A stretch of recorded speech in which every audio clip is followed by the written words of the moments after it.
el programa, saludo a los panelistas y vamos con el primer entrevistado. Cuando veas la cámara 2, yo te voy a avisar cuando comiences a hablar. Los chiquillos, atentos, parto con la cámara 4, en contra, por favor.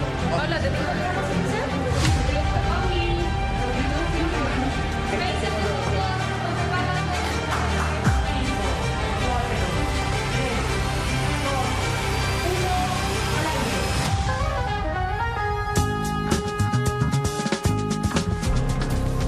Estamos en la región de Coquimbo, a menos de 15 kilómetros de la comuna de Liguera, una comunidad que está dividida actualmente entre aquellos que buscan el desarrollo económico para ellos y sus familias y otros que consideran que nada de esto es posible sin la conservación y el cuidado del medio ambiente.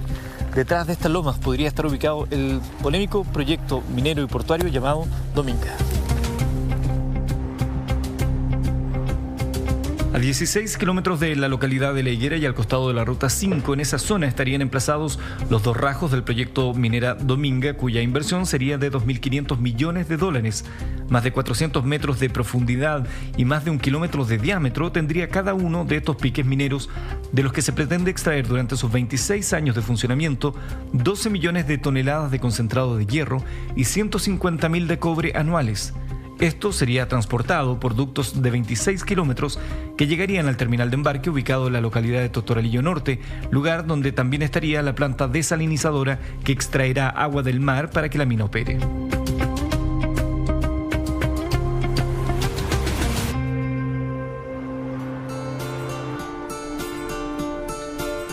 Todo esto en medio de una zona única en biodiversidad terrestre y marina. Mientras científicos alertan los riesgos que podría generar una intervención de estas características en esta zona. Señora Gina, usted ha dedicado su vida al estudio de la botánica. ¿Qué nos podría decir desde ese punto de vista de lo que tenemos en este lugar donde podría estar este proyecto minero?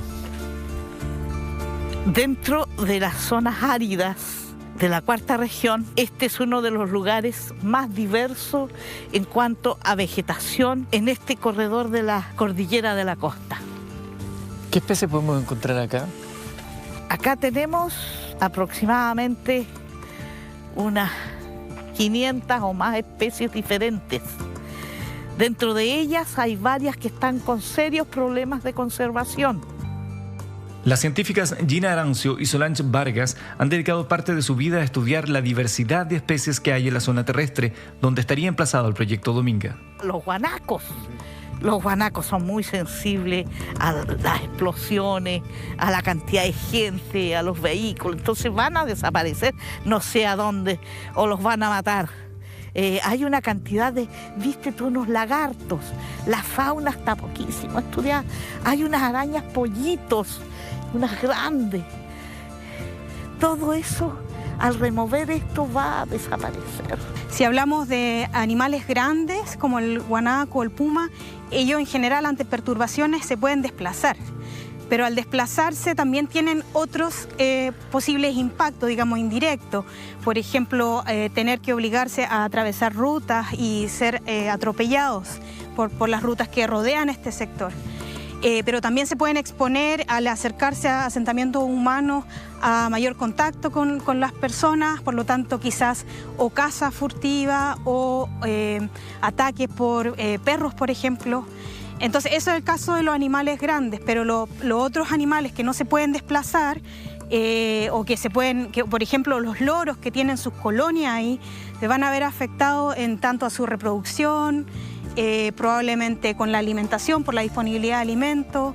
Entonces, claro, depende de qué especie, se pueden responder de diferentes maneras y en algunos casos los que no van a poder desplazarse van a verse afectados negativamente con quizás probablemente perdiendo algunas poblaciones. Y aquí viven tranquilos. Uno pasa al lado de ellos y no se mueven, ¿ya?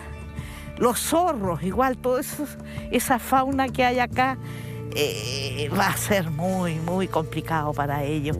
Vamos a tener una pérdida enorme. Aparte de que las explosiones van a remecer el alma de la reserva de Humboldt. Ahí tenemos los pingüinos que son altamente sensibles, los delfines, las ballenas.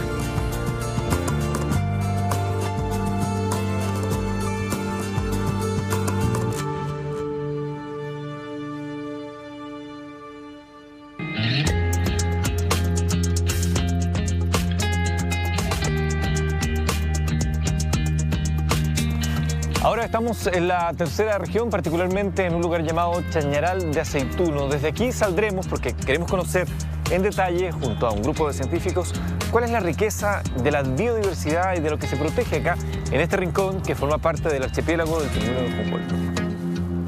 La comunidad científica se ha pronunciado en múltiples ocasiones alertando sobre las consecuencias que podría tener Dominga. Se hablan de 56 embarcaciones que son embarcaciones de gran envergadura, ya estamos hablando de embarcaciones de 300 metros aproximadamente. Y sí, claro, hay un flujo de embarcaciones, pero esas son embarcaciones que circulan más afuera de la milla 10. Ya las islas se encuentran dentro de la milla 3 o 4 aproximadamente. Pero esas embarcaciones, esas 2.000 embarcaciones que circulan dentro de la ruta 5, digamos, que existe en el mar. ¿Ya? Aquí estarías metiendo 56 embarcaciones, mega embarcaciones, donde en realidad no hay flujo de esas embarcaciones. En la costa del archipiélago de Humboldt, las embarcaciones que circulan son de tamaño artesanal. Petit además advierte sobre las consecuencias que podría tener la planta desaladora de Dominga.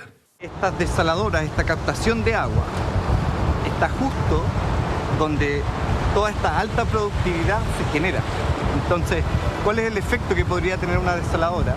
O que va a tener una desaladora en estos ambientes es disminuir la alta productividad que se genera en estos sectores.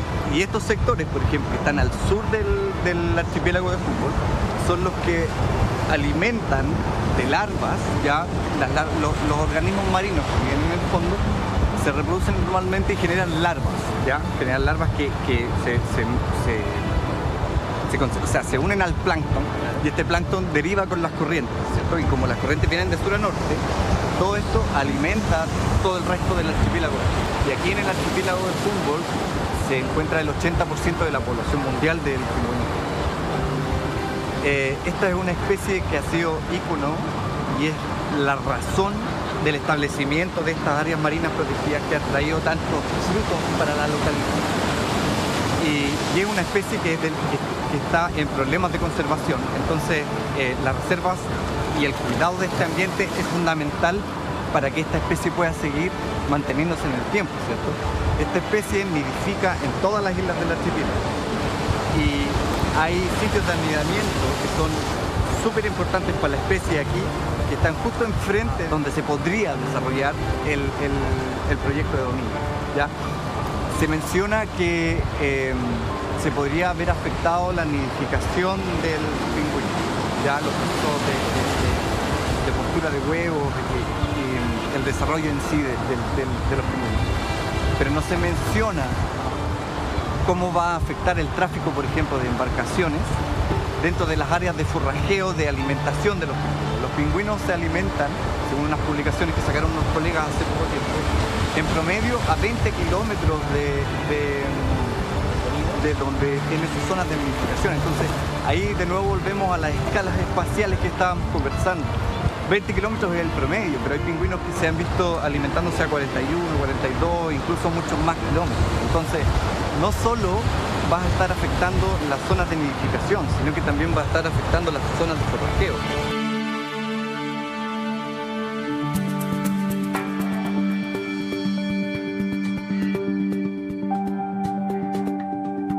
La historia del proyecto Dominga ha estado marcada por la encrucijada entre proteger el medio ambiente y fomentar el desarrollo en una región que tiene un 9,9% de cesantía. En noviembre de 2013, hace 8 años, ingresó el estudio de impacto ambiental, pero la historia comienza mucho antes. Estamos en Punta Choros. Al fondo se ve la isla Damas, la isla Choros, la isla Gaviota, hacia el norte la isla Chañaral. Es realmente un santuario de la naturaleza. Y yo siento que teníamos que protegerlo, porque es un lugar único, con una riqueza, una biodiversidad, una belleza que nos llega al alma. Y por eso me siento muy contento que como presidente tuve la oportunidad de salvar este parque marino, este santuario de la naturaleza. En 2010, el presidente Sebastián Piñera le puso freno a la central termoeléctrica Barrancones, que había sido flanco de críticas y movilizaciones en todo Chile. Incluso el conductor de televisión Felipe Camiroaga, en vivo, le pidió al entonces ministro del Interior, Rodrigo Hinspeter, detener Barrancones. Yo quiero pedirle a título personal, pero sé que represento a la gran mayoría de los chilenos, que por favor el gobierno, el presidente, su equipo, se opongan con toda la fuerza que sea necesaria a esta termoeléctrica que quieren poner en un santuario maravilloso mundial. Me estoy refiriendo al tema de Punta de Choros, ministro. Sé que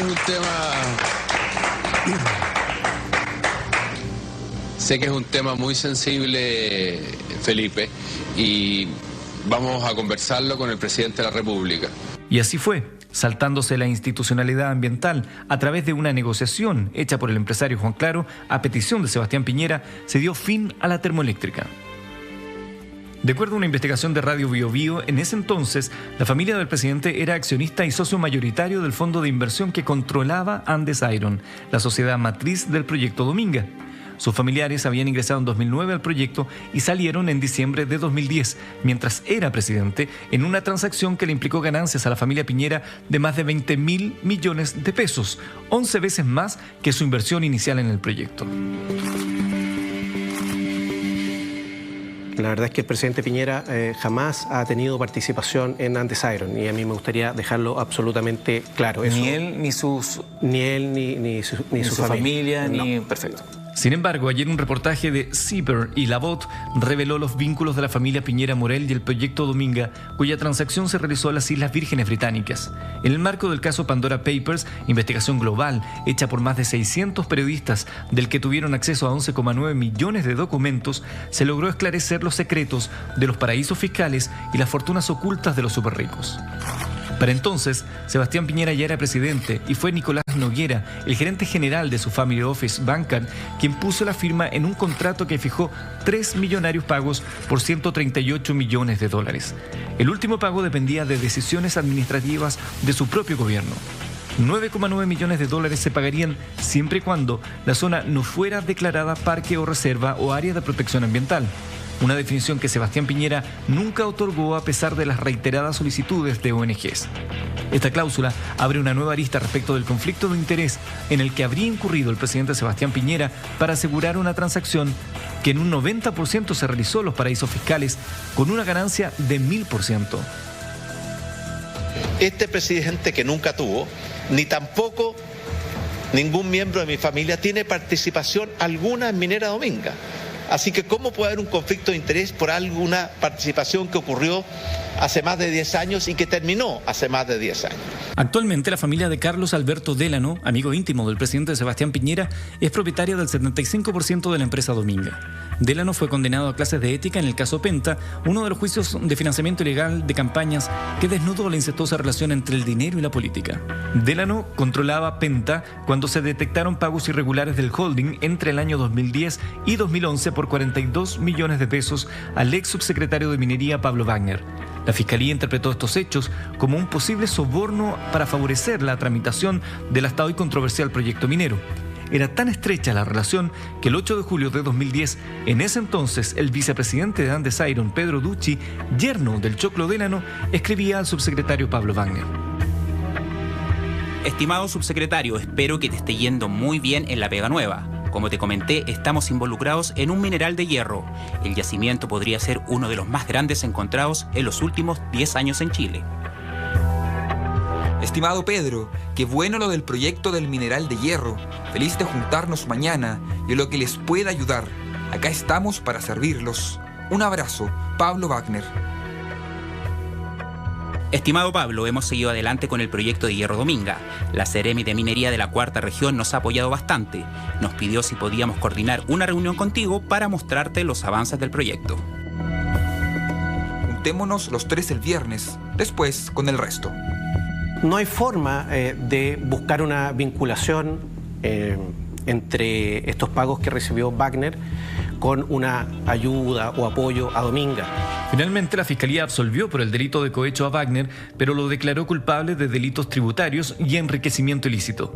Sin embargo, la encrucijada entre medio ambiente y desarrollo económico no solo involucró a Sebastián Piñera y a los funcionarios de su gobierno.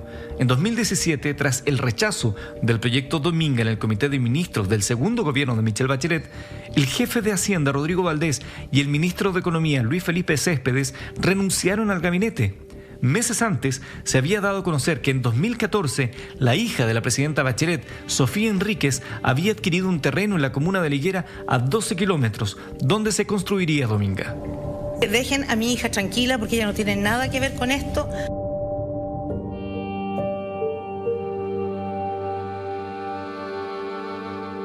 Según la última encuesta CACEN, el 50% de los hogares de La Higuera carecen de servicios básicos y la tasa de pobreza alcanza un 40%, mucho mayor que el 11,7% de la región de Coquimbo. Las personas que viven en esta localidad tienen las esperanzas puestas en el proyecto que ofrece 10.000 empleos en etapa de construcción y 1.500 permanentes, y se enfrentan a otras comunidades de la misma comuna que buscan defender el medio ambiente sin transar. Hoy día el pueblo está dividido, lamentablemente.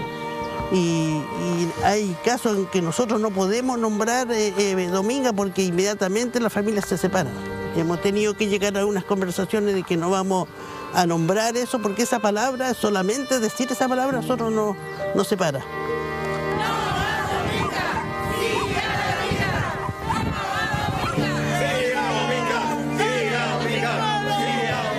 Cerca de 35.000 desempleados en la región, que no deja de ser, y detrás de ellos la familia. El número es mucho más grande. Gente que necesita hoy día, necesita llevar el pan a la mesa de su casa y no la tiene, por todo lo que ha pasado últimamente. Y Dominga hoy día es la herramienta que le va a dar para poder tener el día de mañana el sustento a sus hijos y a la familia de todos los desempleados en la región. Harto se ha hablado de este acuerdo marco y la cantidad de dinero que podría reinvertirse en la zona. Se habla de 2 a 4 millones de dólares de acuerdo a lo que podrían ser las ganancias eventuales de Dominga y que serían trabajados en conjunto. ¿Han pensado ya en qué proyectos podrían desarrollarse con esos dineros una vez que puedan estar al servicio de ustedes? Nosotros como parte de lo que es la Asociación Comunal de La Higuera, nosotros tenemos un acuerdo marco firmado con la empresa, en la cual ella reconoce que nosotros tenemos debieran darnos parte de las ganancias para poder nosotros invertir en nuestra comuna. En estos momentos la comuna de La Higuera carece de lo más mínimo, que es una farmacia, que es un supermercado, una bomba de benzina. Todos tenemos que ir hacia La Serena, no tenemos nada. Con suerte, con la gestión que hizo el alcalde en el municipio, se logró un cajero automático después de muchos años. 1.600 vecinos de La Higuera firmaron este acuerdo en 2016. Al año recibirían entre 1.341 y 2.683 millones de pesos para el desarrollo de proyectos. Además, Dominga ha ofrecido 5 litros por segundo de agua desalinizada, un centro de investigación y hectáreas de conservación vegetal. Una oferta que para parte de la comunidad se hace imposible de rechazar. ¿Ustedes en el acuerdo marco que suscribieron con la comunidad también privilegian que la mano de obra venga desde zonas locales antes de que traigan gente de otros lugares? Sí, nosotros hemos hecho compromisos. Nuestro primer compromiso es que vamos a priorizar la contratación de habitantes de la comuna de La Higuera y luego de los habitantes de la región de Coquimbo. Eso es un compromiso que hemos hecho y hemos manifestado públicamente en distintas ocasiones. La comunidad de Los Choros, ubicada a 12 kilómetros del sector donde se emplazaría Dominga, se ha transformado en un actor en contra del proyecto minero y así lo hacen sentir en sus calles. La verdad es que nunca quedamos conformes con todas las mitigaciones y todas las soluciones que se nos proponían. Es difícil como generar empleos, oportunidades de empleo, ¿cierto?, en esta comuna, creando una nueva zona de sacrificio, que es lo que nosotros vemos acá, ¿cierto? Entonces, porque existen otras actividades en esta comuna que son la pesca artesanal, acá la agricultura, ¿cierto?, de los olivos, con la producción de aceite de oliva y aceituna, ¿cierto? Está el turismo también, muy importante en esta zona, ¿cierto?, con el avistamiento de la Reserva Nacional, con el alojamiento, la carta gastronómica que ofrece, ¿cierto?, desde Caleta de Horno hasta Chañaral de Aceituna. Entonces, es inviable que este proyecto se haga acá, ¿cierto?, existiendo otras vías y otras actividades sustentables y sostenibles en el tiempo. Acá se desarrollan la pesca, el buceo, el turismo, y teniendo todos esos rubros de trabajo, no tenés para qué moverte. ¿Cuál es el problema que ha generado Dominga en algunos pescadores? Porque aquí, hablando específicamente, ellos tienen trato con la Asociación de Totoralillo Norte, que es la zona que quieren sacrificar. Pero a ellos no le han pasado la información del daño que se produce a través de la polución de los metales en el fondo marino, ni tampoco del daño que se produce con la salmuera de la desaladora. Entonces nosotros vamos a ser afectados en el corto plazo, porque devolver una salmuera de concentración con químicos va a matar todo lo que es el proceso larval de microalga que se beneficia a esta zona de Chile por la agua de surgencia de la corriente Humboldt. Conocí este lugar hace algunos años y era bastante más pequeño de lo que es ahora. Se nota que ha habido, surgen casas, se instala más, se arma más como pueblo. Somos 62 pescadores que tenemos área de manejo. Administramos 1.300 hectáreas de manejo en este lugar y damos mucho empleo en la comuna. Tenemos uno de los bancos de macha más grandes de la región y producimos alrededor de una cantidad de 300, 400 toneladas de alga al año y así paulatinamente cada gremio tiene sus cuotas y hemos sabido llevar en el tiempo trabajando con los servicios como Cernapesca, la Subsecretaría de Pesca. La productividad que tiene la higuera no la tiene en ningún otro lugar, por eso también el rechazo a lo que se quiere instalar, lo que es Minera Dominga en nuestros sitios de pesca y de trabajo, más que nada, ese gran rechazo que tenemos nosotros, ya que producimos el 60% de los locos de la región, producimos el 30% de la pesquería para el país, entonces no es poco lo que producimos en alimentación. En agosto, el gobierno decretó emergencia agrícola en la región de Coquimbo, producto de la crisis hídrica. En Los Choros, Teresa Reyes, dirigente vecinal y del sistema de agua potable rural, nos cuenta de la preocupación que advierte en torno a la ubicación del rajo sur del proyecto. Nosotros vemos una amenaza, pero total con respecto al acuífero, porque resulta que este proyecto pretende hacer un rajo, diría, en el acuífero que abastece, es un reservorio natural, ¿ya?, de la cuenca Los Choros, y ellos, esa agua les molesta. Entonces ellos, para sacar el mineral que está bajo el acuífero, ellos pretenden extraer esa agua, ponerla, dicen, en 9 pozos, y luego reinyectarla a la cuenca. No se ha hecho nunca. Y todos los profesionales, digamos, que hidrogeólogos, dicen que eso es imposible que lo hagan sin terminar con el agua de ese acuífero y terminar con el agua para la población, el 90% de la población de la comuna. No solo vamos a utilizar agua desalinizada para la operación minera, sino que también vamos a proporcionar agua a las comunidades. Hoy día la red de APRs en esa comuna es absolutamente deficitaria, tiene problemas graves. Fíjese usted que hay veces que en esa comuna hay localidades que están 2, 3, 4 días sin agua. ¿Cuánta gente se abastece de agua gracias a esos acuíferos? Más de 3.000 personas. La comuna de La Higuera tiene 4.000 habitantes y más de 3.000 habitantes se abastecen de ese acuífero. ¿Y hay alternativa para los habitantes? ¿Hay otro acuífero del cual pudieran sacar agua? No, ese es el acuífero de Los Choros, que alimenta, que no tiene ningún problema de abastecimiento en este momento. La historia de Dominga ha estado marcada por un largo proceso de tramitación en el área administrativa y judicial. El 11 de agosto, tras una solicitud de Andes Iron para que se pusiera en tabla el proyecto, la Comisión de Evaluación Ambiental de Coquimbo decidió, por 11 votos a favor y 1 en contra, aprobar Dominga. Yo apruebo el estudio de impacto ambiental Dominga. Este Ceremi aprueba el proyecto. La cartera de Economía aprueba con condiciones. Esta cartera se manifiesta conforme aprobando el estudio de impacto ambiental del proyecto Dominga con las condiciones consideradas por el SEA. El único voto en contra fue el de Pablo Herman, delegado presidencial. En menos de 100 kilómetros, tener 4 puertos es algo que no se ha evaluado en este proyecto. En ese sentido, mi decisión es rechazar el proyecto Dominga. El presidente Sebastián Piñera le pidió la renuncia a Herman el 26 de septiembre. La votación de la Comisión de Evaluación Ambiental se llevó a cabo a pesar de que aún hay recursos judiciales pendientes contra Dominga en la Corte Suprema que podrían invalidar esta votación en caso de ser aprobado. Otra autoridad que ha manifestado su posición es la gobernadora regional Cris Naranjo. Estamos viendo todos los términos legales de las figuras que están hoy día en la Corte Suprema. Esperamos tener respuesta pronto, pero también nosotros estamos evaluando con los pescadores y con activistas, digamos, que de este movimiento, algún respaldo legal nacional o internacional. O sea, que nosotros no estamos convencidos de que no es apropiado.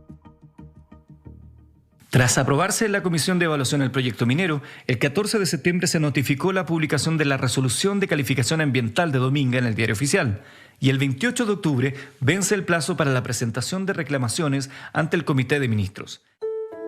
2 rajos abiertos, un puerto y una planta desaladora forman parte del proyecto que hoy más que nunca está en el foco del debate público tras la revelación de los negocios de la familia del presidente Piñera con la de su amigo personal Carlos Alberto Délano en los paraísos fiscales. Mientras tanto, en la zona, durante más de 8 años, se ha mantenido un conflicto irreconciliable entre comunidades que apoyan y otras que rechazan el proyecto Dominga. Esta pugna amenazante que contrasta la protección del medio ambiente y el desarrollo económico sigue estando en el centro del poder y en los últimos gobiernos han sido varias las víctimas. ¿Será la institucionalidad ambiental la que determine el futuro de Dominga? ¿O será un nuevo llamado telefónico desde La Moneda el que ponga fin a un proyecto que podría cambiar la vida de miles de chilenos y chilenas? La respuesta aún está pendiente. La biodiversidad del archipiélago de Humboldt y sus comunidades aledañas, desamparadas por el Estado, añoran, exigen una pronta solución.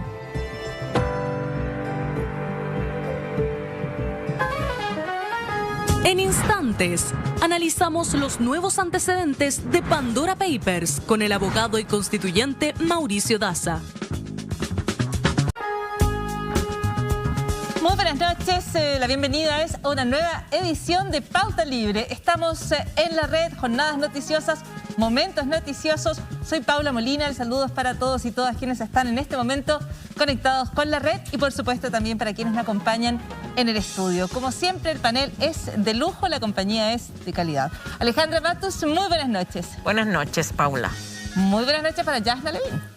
Muchas gracias por esa presentación, Paulita. Muchísimas gracias. Sí, hay ciertas alegrías en momentos como los que tienen que ver con el fútbol. Sabemos del desarrollo del partido y algunos avances positivos, 2 goles de Chile. Pero tenemos muchísima información para este programa, para esta edición de Pauta Libre y por supuesto estamos con lo que observaron recién, los argumentos, la comunidad afectada por el proyecto minero Dominga. Proyectos, argumentos que se deberían escuchar, que esperaría uno se escucharan con toda justicia, con toda que se sopesaran en la medida de la calidad de esos argumentos y no que hubiera influencia del poder, que hubiera influencia del dinero en esas decisiones. Es parte de lo que está en el corazón de la tormenta que hemos vivido en estos días y que tiene al presidente de la República enfrentando una investigación judicial y el desarrollo de una acusación constitucional. Vamos a seguir hablando de estos temas, pero antes un video que queremos compartir con ustedes aquí en Pauta Libre. Yasna Proboste, Sebastián Sichel, Gabriel Boric, Eduardo Artés, José Antonio Kast, Franco Parisi y Marco Enrique Sominami. Todos ellos aspiran a ser el próximo presidente de la República. ¿Qué opinas de ellos? ¿Por cuál de ellos no votarías jamás y por qué? Queremos escuchar tus argumentos. Envíanos tu video de máximo 30 segundos grabado horizontalmente al WhatsApp +569 9714 2643 y conviértete en protagonista. La red. Cambiemos juntos. Así es, la invitación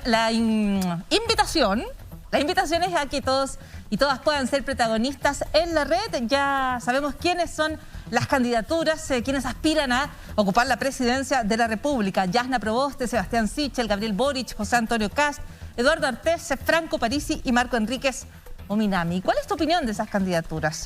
¿Por cuál de estas opciones no votarías? Quizás no votarías jamás. ¿Y con qué motivos? Queremos escucharte y queremos conocer tus argumentos. Así que la idea es recibir opiniones respecto a todas las candidaturas.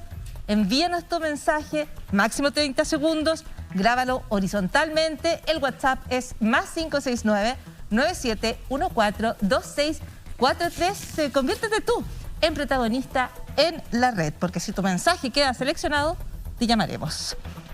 Hay mucha información, no quiero dejar pasar también el momento para lamentar uno de los hechos conocidos durante las últimas horas. Hay una madre que está suplicando justicia, que ha suplicado justicia tras la muerte de su hija, Denise Cortés Saavedra, observadora de derechos humanos, que en medio de una marcha por la resistencia mapuche, recibe un proyectil y pierde la vida. Es una cuestión que solo se puede lamentar, frente a la cual solo se puede, además de ofrecer las condolencias a la familia, además de condolerse del dolor de esa madre y de esas personas que quieren y querían a Denise Cortés, es exigir que se realice la investigación adecuada, que se persiguen todas las responsabilidades, que se identifique el origen de este proyectil que termina con la vida de ella. Decimos proyectil en términos de aquello que le causa la muerte, y también de si hubo las condiciones necesarias para que ella recibiera apoyo y el socorro que no fue oportuno.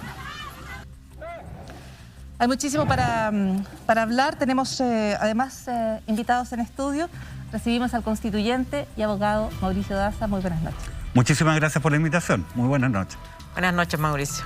Quizás queremos hablar de varios temas, Mauricio, pero quizás partir brevemente con una mención a lo ocurrido en la marcha y al fallecimiento de Denise Cortés, que trabajaba como observadora de derechos humanos. Y me gustaría consultar tu opinión también como constituyente, que es un órgano que surge, entre otras cosas, para poder procesar políticamente las demandas de cambio, las demandas de dignidad, que también se expresaron y con muchísima fuerza en las calles. ¿Cómo observas lo que pasó esta tarde? ¿Cómo observas la muerte de Denise Cortés? Bueno, obviamente es un drama para su familia, para sus seres cercanos.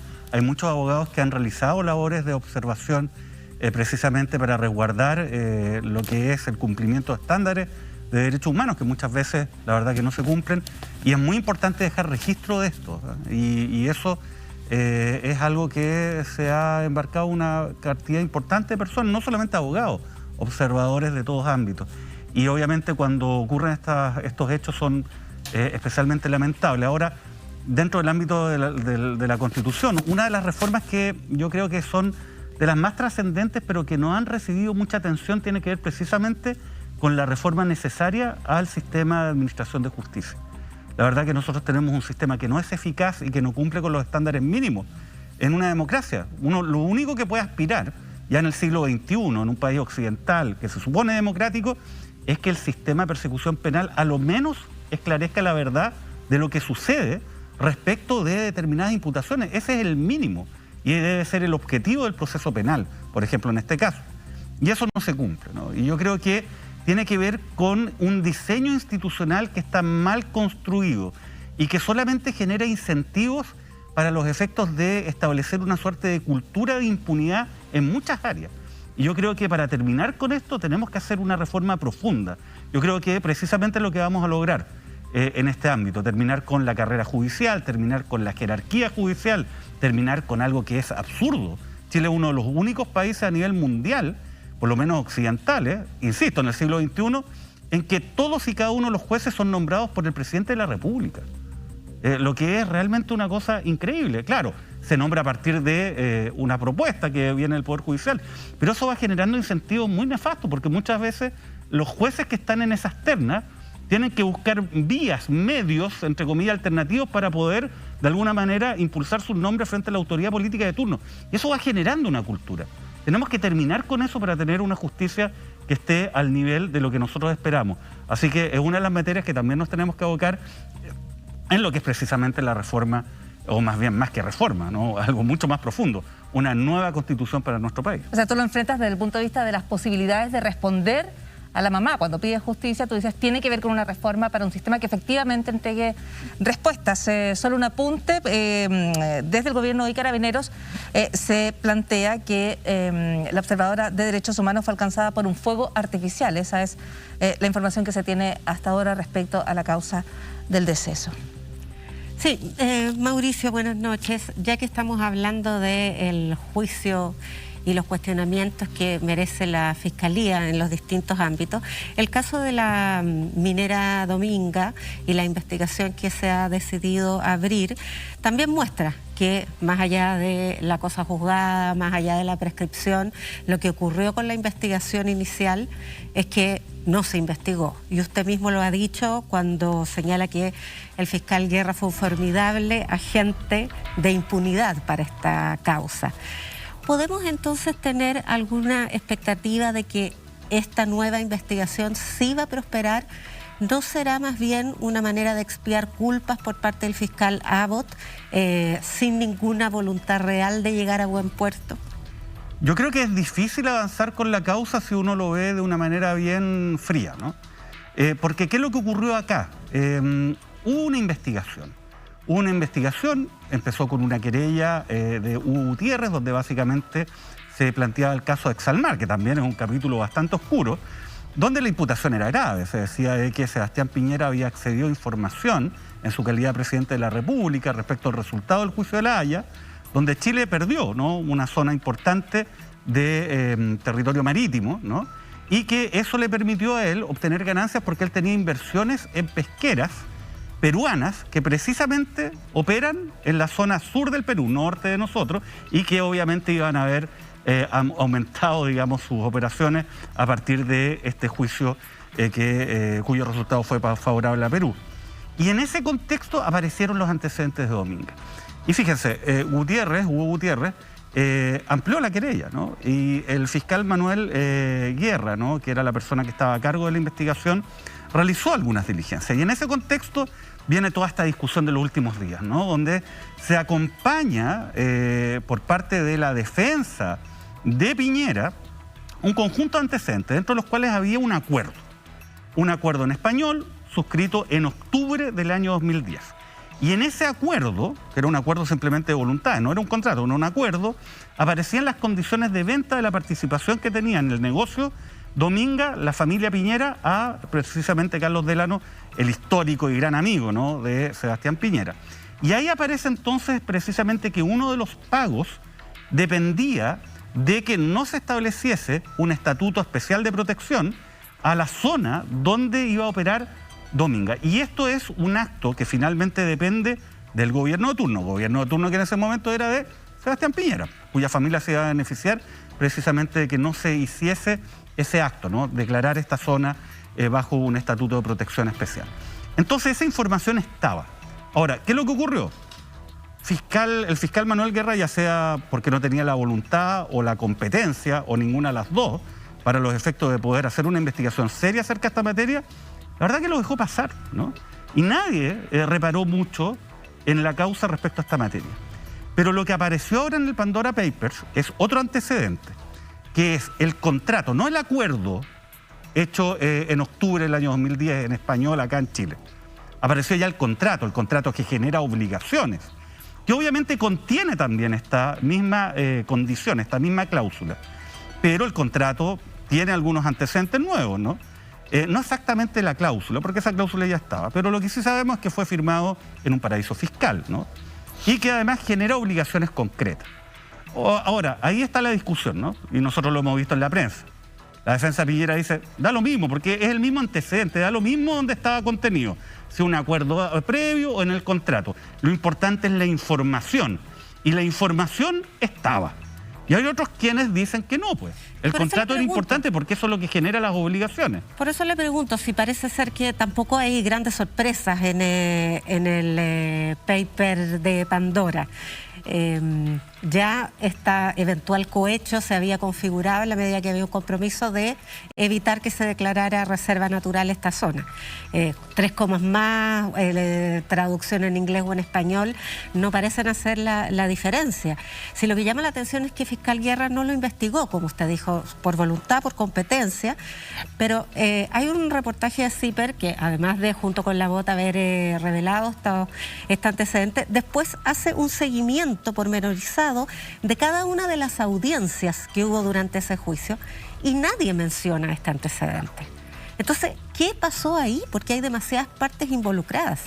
Claro, es que esa es la pregunta, ¿no? Acá a lo menos hay un funcionario público que no cumplió con su deber, ¿no?, de hacer una investigación que sea profesional, exhaustiva, acuciosa, y también de exponerle al tribunal la información relevante. Porque el tribunal no tiene la información. El tribunal solamente recibe lo que le dice el fiscal, pero también hubo una falla de control. Se supone que acá hay un control cruzado, ¿no? Está la fiscalía, está la defensa, pero también habían querellantes. Y nadie dijo nada, ¿no? Pero la obligación, el funcionario público, acá no era el querellante, era Manuel Guerra, ¿no? Y Manuel Guerra, lamentablemente, en toda su actuación como fiscal en causas complejas, más allá, yo no sé cuál haya sido su voluntad, no me puedo meter en su cabeza. Lo que sí puedo decir es el resultado de sus actuaciones. Mauricio, y el resultado ha sido impunidad. Mauricio, pero de acuerdo con la legislación chilena, si hay una queja contra un fiscal, un juez, lo que corresponde a un juicio a esa persona por prevaricación, por abandono de deberes, y eso no se hizo. Entonces, yo creo que Piñera tiene un punto, esa investigación se hizo, él fue absuelto. Pero a mí me llama la atención que la discusión se centre si el documento estaba en inglés o estaba en español, si dice lo mismo o no dice lo mismo. El punto central, y más allá incluso judicial, político, es que se firmó en un paraíso fiscal.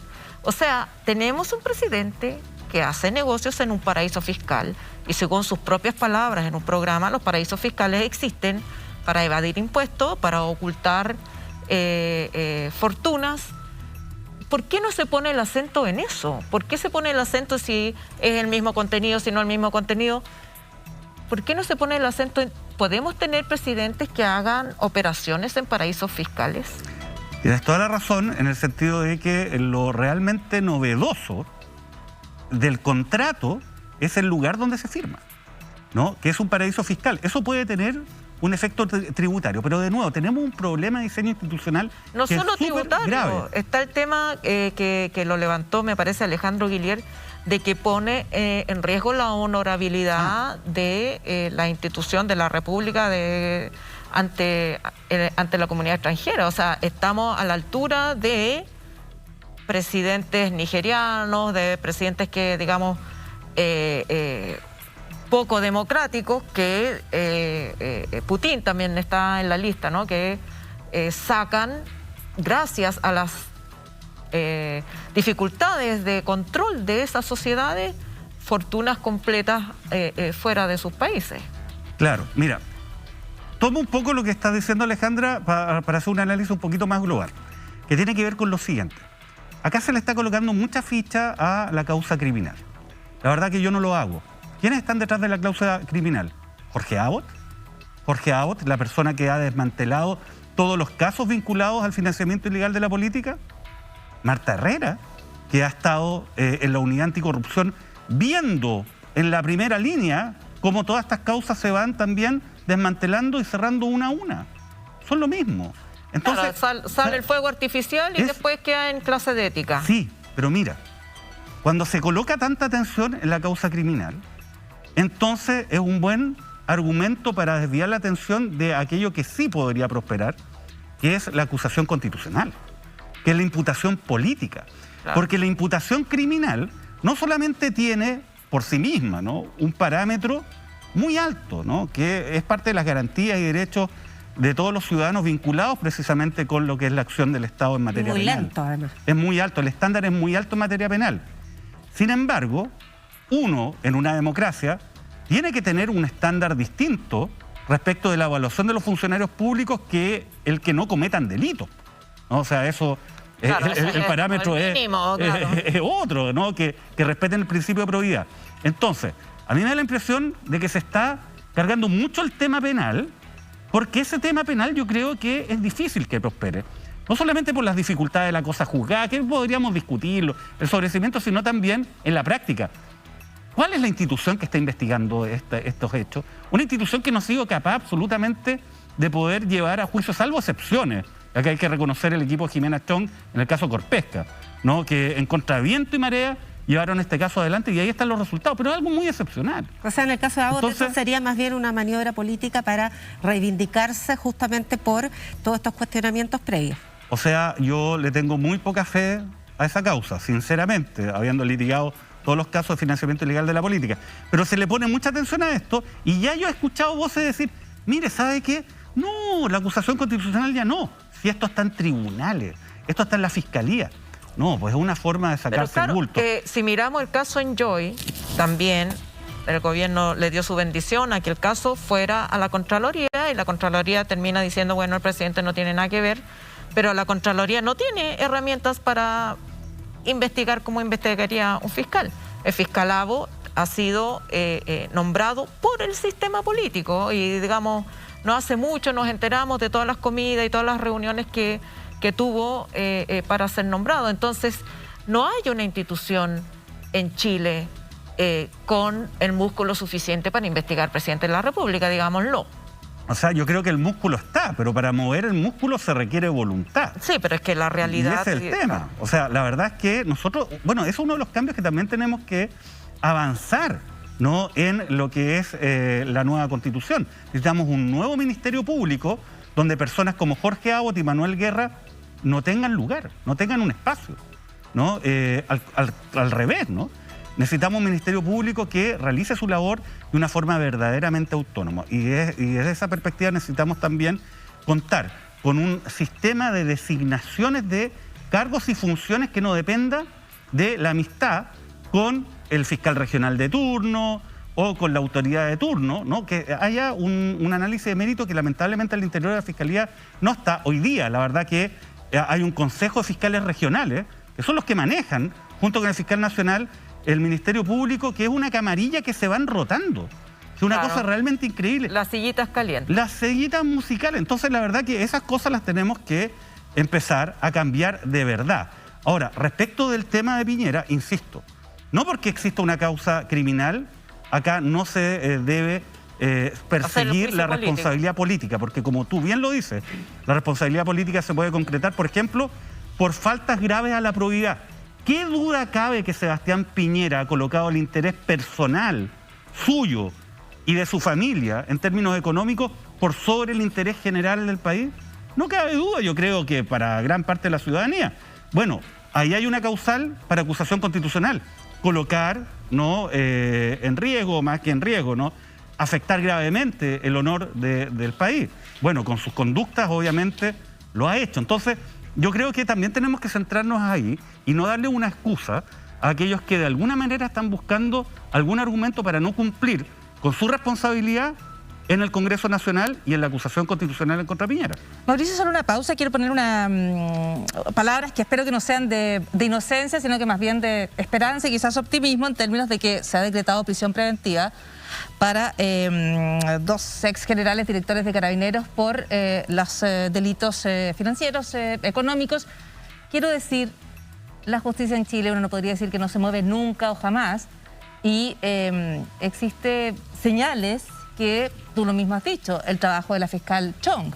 Claro. O sea, hay avance, no es un sistema que funciona en alguna medida, ¿no? No es un sistema que, digamos, no tiene ninguna vía de andar. Pero fíjate quién llevaba la causa. Si nosotros también. Yo era abogado querellante en Corpesca. Obtuvimos condenas en contra del grupo Angelina, en contra de Corpesca, persona jurídica, en contra de Jaime Orpiz y Martí Sassi. Pero era porque había un equipo de personas comprometidas que estaban absolutamente con la convicción de llevar adelante estos casos. El problema es que imposible conseguir justicia, yo creo. A ver. Y si contamos con equipos y fiscales que se comprometan y que a lo mejor están escuchando un llamado que a mí me da la impresión es de toda la ciudadanía, ¿no? De investigar, no solo investigar en términos de investigar como archivar, ¿no? Como meter en un cajón para que entonces no tengamos que hacernos cargo de todos los aspectos. Investigar con las esperanzas de que se haga justicia. Lo que pasa es que yo pienso que si perdemos del todo esa esperanza, entonces lo perdemos demasiado, en mi opinión. Pero Paula, ojo, una cosa es investigar a directores generales de Carabineros, a senadores, otra cosa es investigar a Julio Ponce Lerú o a Sebastián Piñera. Ellos son los intocables en Chile. Estamos hablando de las personas que realmente mandan en Chile y no mandan exactamente por los cargos que tienen, sino por las redes de poder económico. A partir de esa red han construido redes de poder político y de otra naturaleza. Ellos son los intocables. Lo que nosotros necesitamos es un país sin intocables. ¿Y la esperanza dónde está? La esperanza está en el proceso constituyente. Yo tengo esa plena convicción. Y también en, miles de funcionarios públicos, Servicio de Impuestos Internos.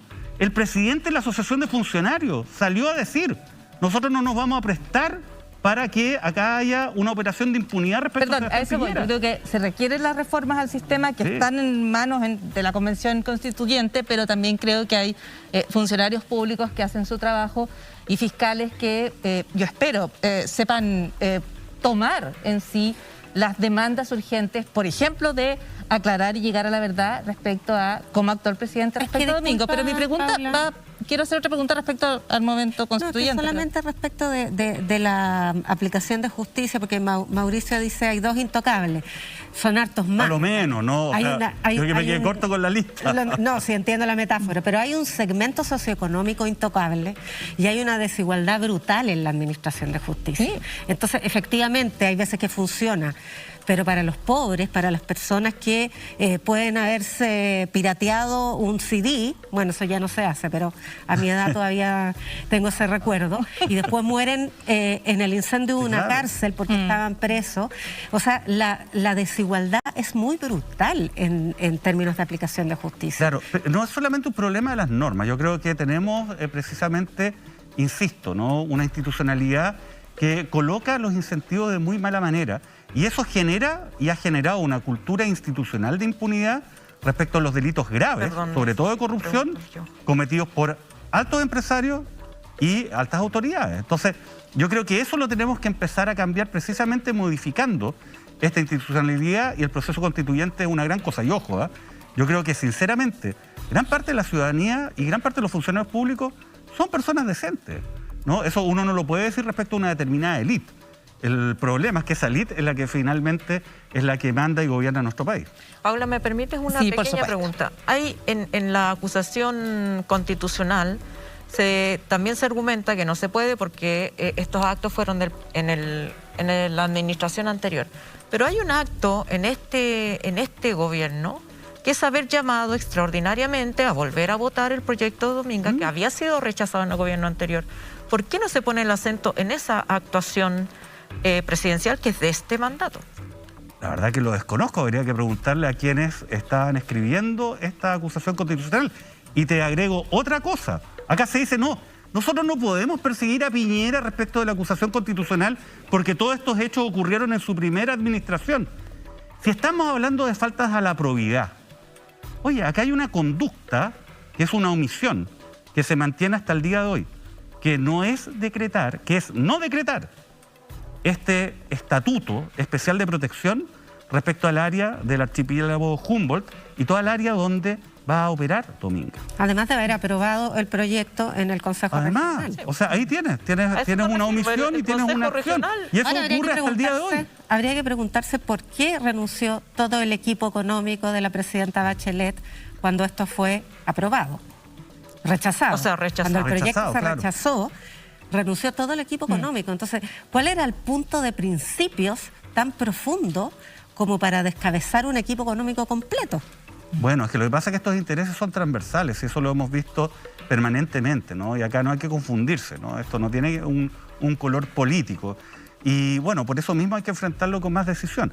Pero insisto, yo no tendría tanta atención respecto al caso penal. Yo creo que el caso penal tiene muchas complicaciones. Pondría el énfasis en la responsabilidad política, ¿no?, que es, a mi juicio, clara. Es que ahí nos hablan de la última ratio. Porque es tan majadera la última ratio como la estabilidad política, que son los dos grandes argumentos para disuadir en contra de las acusaciones constitucionales. Pero la acusación constitucional va avanzando y a mí me gustaría hacer un pequeño apunte. El presidente de alguna manera está pidiendo que todo el país crea que él no tuvo idea respecto a un negocio millonario donde estaba participando un amigo que él mismo ha descrito tantas veces como desde su infancia y sus cercanos, ¿no? Y si bien, eventualmente, en el caso de que él no haya sabido, las personas que firmaron, sabiendo que estaba el patrimonio de Piñera involucrado, sí sabían y sí incluyeron una cláusula que a esta altura resulta infame y acompañará al presidente de la República, Sebastián Piñera, por mucho firmada por Nicolás Noguera, con quien él se reúne, entiendo, por lo menos una vez a la semana.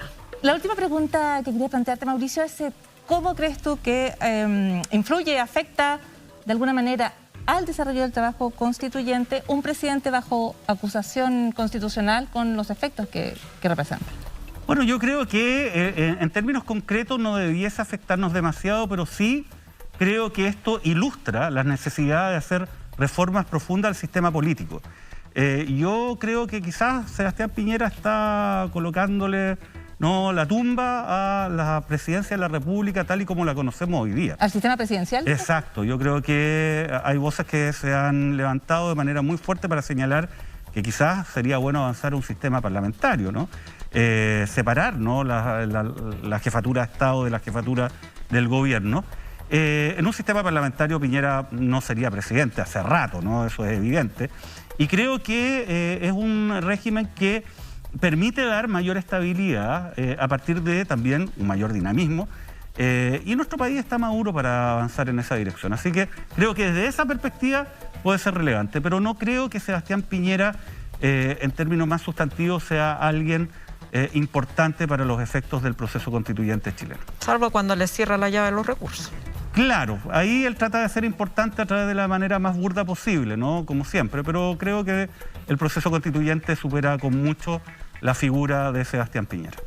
Mauricio Daza, muchísimas gracias por la conversación esta noche en Pauta Libre. Comienzan semana territorial los constituyentes y las constituyentes, ¿no? Así es, yo mañana me movilizo a la región de Magallanes, Antártica chilena, que tengo el honor de representar, así que ahí voy a estar desplegado en el territorio y ya el 18 de octubre empezamos con el proceso de debate y gestación de la norma constitucional propiamente tal. Perfecto. La convención, hay que decir además, terminó la redacción de sus reglamentos y se prepara para, después de esta semana, comenzar ya a trabajar de fondo en la Constitución.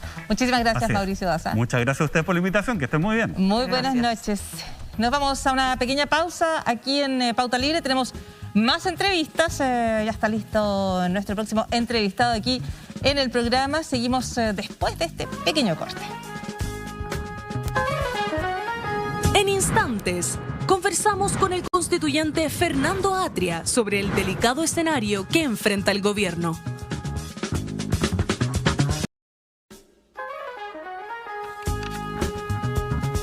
Continuamos en Pauta Libre. Muchísimas gracias por su sintonía. Me acompañan Yasna Levin, Alejandra Matus y nuestra siguiente entrevista es con el constituyente Fernando Atria, quien también está con nosotros aquí en el estudio. Muy buenas noches, Fernando. Hola, buenas noches, Paula, Alejandra, Yasna. Vamos a conversar de varios temas. Cuando la Convención Constitucional terminó la redacción de sus reglamentos y ya se prepara para el 18 de octubre comenzar el trabajo de fondo, la redacción de una nueva Constitución para el país. Pero antes tenemos el contacto vía remota con la constituyente Giovanna Grandón, quien está con nosotros para conversar aquí en el Pauta Libre. Muy buenas noches, constituyente. Hola, buenas noches. Gracias por la invitación. Muchísimas gracias por estar con nosotros. Quiero partir por preguntarle cómo está. Usted sufrió una agresión el día viernes en Plaza Dignidad y me gustaría saber cómo vivió esos hechos y cómo nos está evaluando hoy. Bueno, con un poco de pena porque nosotros íbamos a manifestarnos, no iba sola, yo iba con algunos amigos, con mi marido, y allá nos íbamos a juntar algunos convencionales también. Estaba Eric esperándome y estuvimos alrededor de casi 2 horas mientras esperábamos a otros amigos constituyentes que iban a llegar. Cuando llegan 2 mujeres, porque esta agresión empezó por mi género, por 2 mujeres que empezaron a increparme, a decirme cosas, a decir en realidad que me había vendido, que no había hecho nada, que yo no era bienvenida en la plaza, que yo no tenía derecho a estar ahí. Y bueno, tanto yo como Eric, nosotros les dijimos que el lugar era libre, que cualquier persona podía estar ahí y que nos dejara tranquilos, porque a Eric también lo separan. y en algún momento Eric mira y me dice, Giovanna, caminemos de aquí porque algo está tomando. Y empieza el ciudadano como a entrevistarnos y empezaron ellas a gritar y después se tomaron las mujeres. La gran mayoría eran mujeres y en algunos casos fueron algunos hombres que yo poco y nada veía. Yo mientras avanzaba miraba las caras de las personas. Había un caballero que como miró así como que no entendía, pero me lanzó cerveza. No entendía qué pasaba.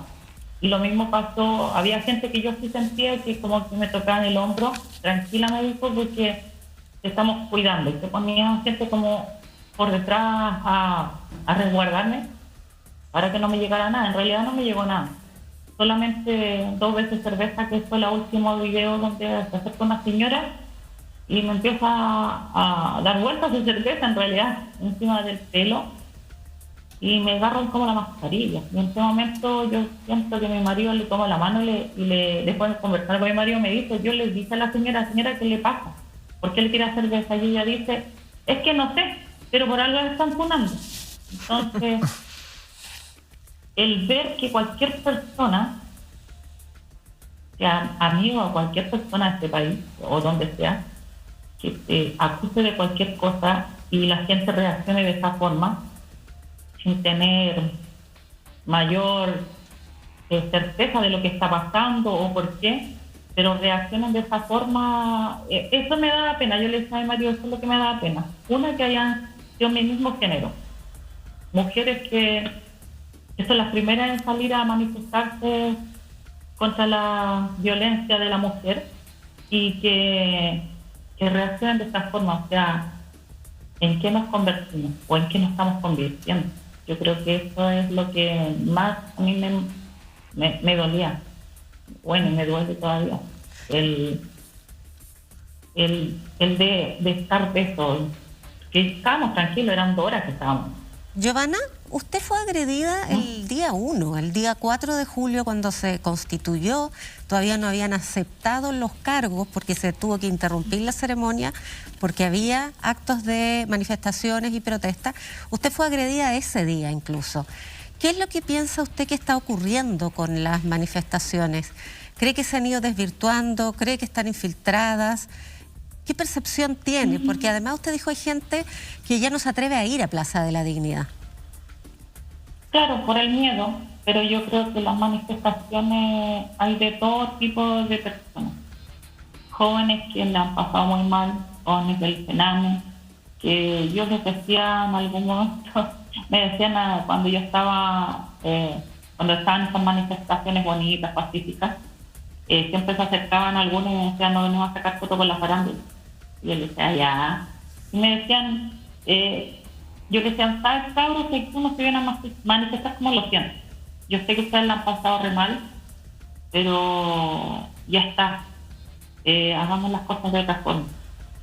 Pero yo creo que eso es llamar a la unidad y que no se desvirtúe la manifestación, porque las manifestaciones pacíficas siempre han estado.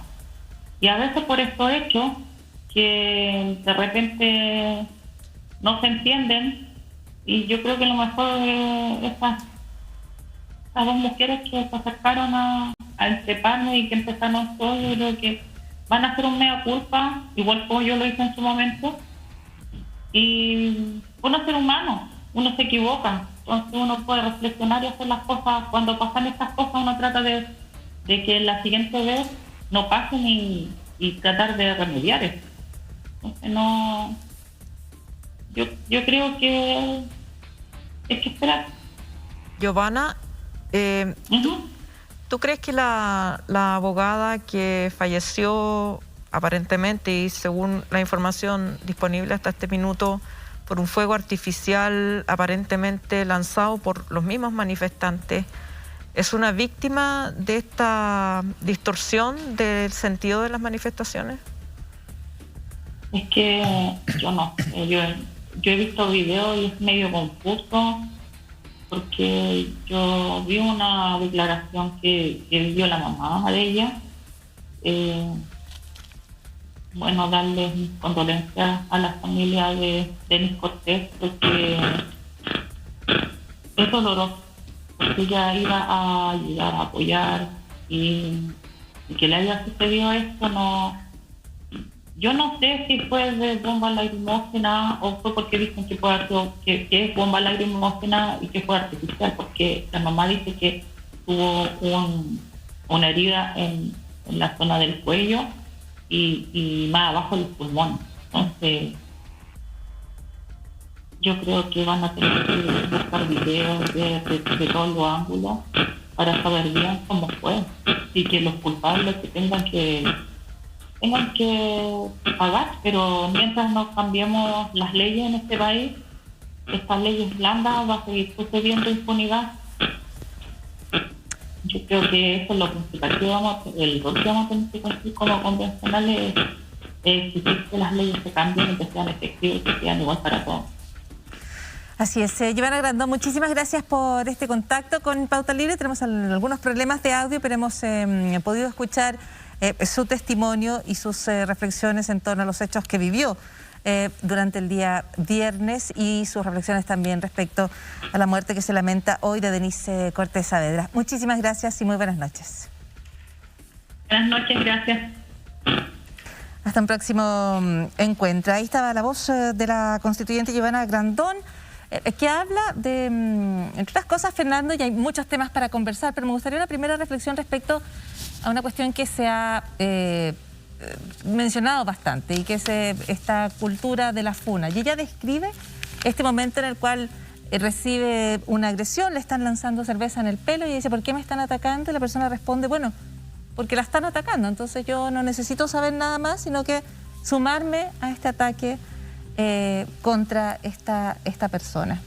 ¿Cuál es tu impresión, tu reflexión respecto a aquello? Bueno, yo, primero que nada, por cierto, yo se lo dije a ella personalmente, pero quiero manifestarle mi total solidaridad y simpatía a Giovanna. Creo que además de todo lo que se puede decir respecto de que cualquier persona debería poder participar y manifestarse sin ser agredida, etcétera, y eso vale para todos, creo que en el caso de Giovanna en particular fue un ataque muy artero, muy injusto, por lo tanto creo que, por así decirlo, merece doble solidaridad. La solidaridad que merecería cualquiera que hubiera sufrido una cosa como esa, y en su caso por lo que representa que ella esté en la convención. Respecto de la cuestión más amplia, claro, hay una cuestión que tiene que ver con cuánto es de ese evento en particular, que uno ve el video y probablemente pueden no haber sido más de 10 personas. O sea, uno no sabe cuánto eso significa, qué hay más allá. ¿Sí? A lo mejor es solo eso, ¿no? Pero claro, como tú dices, también ha habido hay un clima de agresión, por lo menos verbal, ¿no? En el sentido de funas, etcétera, que yo creo que debe llevarnos a reflexionar las condiciones bajo las cuales estamos hoy día en el proceso constituyente. Porque el proceso constituyente solo se hizo posible una vez que el proceso de deslegitimación de la institucionalidad anterior, por así decirlo, se completó. No fue posible detenerlo antes. Había muchas señales de que había un proceso en curso de deslegitimación, pero todas ellas fueron ignoradas.